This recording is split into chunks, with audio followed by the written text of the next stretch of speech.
Cinematic action platformers. They're divisive to say the least. You can't mention this genre without flashing back, see what I did there, to games like 1991's Another World. You had 1992's Flashback, which is often confused for Another World.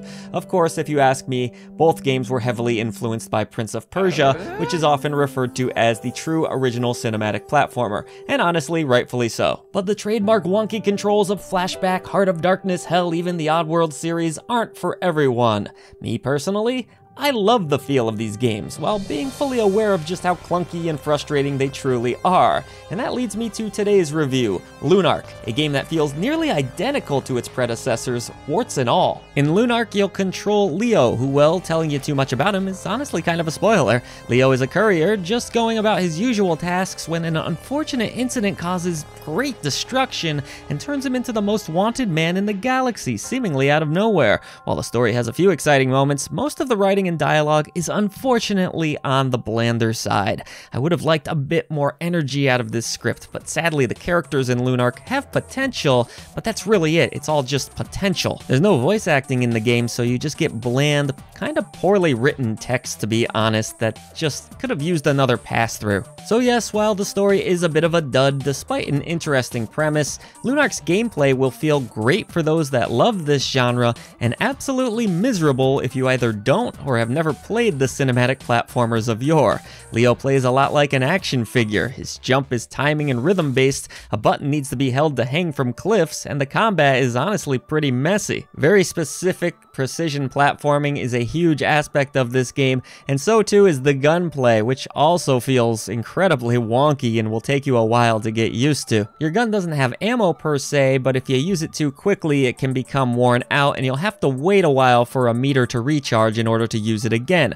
All the while, enemies can very easily hit you while you're vulnerable, so you'll need to rely on your other ability, which is a roll. You can roll to get out of the way of enemies, and you can also roll under cliffs. In fact, you'll need to at certain points throughout each level. Every single action in Lunarc feels slow, scripted, and requires very precise inputs in order for you to succeed. The best way I can honestly describe this game is as a series of puzzle rooms, and if you can wrap your head around that, then I think you'll really start to like and appreciate Lunarc more than if you thought it was going to be an action title where you just ran in guns blazing. Avoid pits of death while collecting keys in order to advance forward, or perhaps find yourself running away from a spider. Yes, you can do a light jog, I guess I would describe it as in this game. It won't feel like a full sprint by any means. Dangle from cliffs or climb walls. There's excitement in the gameplay, not so much the story as I mentioned, and there's some really cool moments. If you have the patience, you're gonna die a fuck ton in this game. Just about every room in Lunarc presents a new challenge for you to figure out in a very specific way. Luckily, there's not a huge punishment for death here. The worst case scenario is you're sent back a little ways, but the checkpoints are pretty decent. But yeah, whether you're dodging lasers or you're even using a little bit of stealth from time to time,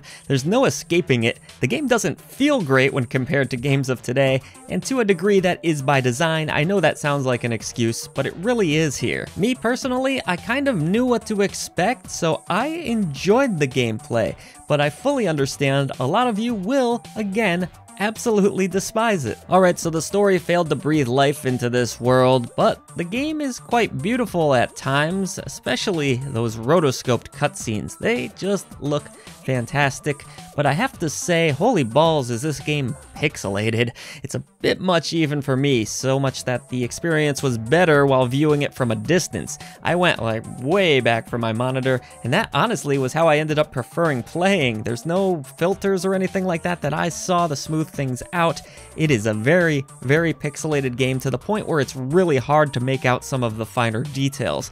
I did test the game on Steam Deck, assuming the smaller screen would lend itself well to the pixelated visuals, but unfortunately this wasn't really the case. At least the game still ran well and played really nice on that handheld. So in the end, I felt a bit mixed. There's some nice environments here, but they're awfully hard to make out. But boy, again, those cutscenes are just fantastic. Okay, mixed on the visuals, but At least the soundtrack is quite a vibe. 80s sounding synths and melodies loop to wondrous effect. It's a great soundtrack that gives off a bit of an espionage vibe. Whether I was escaping a prison or surviving pits of lava, each song fit the mood of this title brilliantly, accompanied by solid sound effects that match the overall aesthetic of this game. Really good stuff. This is a soundtrack that I would love to add to my collection. Now, as far as completion time goes and extras, there are some upgrades that are scattered about for your gun that you can try to find, and there's the occasional non-playable character that will give you a little bit of a side quest, so there is some replayability in that regard. As far as how long the game will take you to complete, that's really going to depend on the player.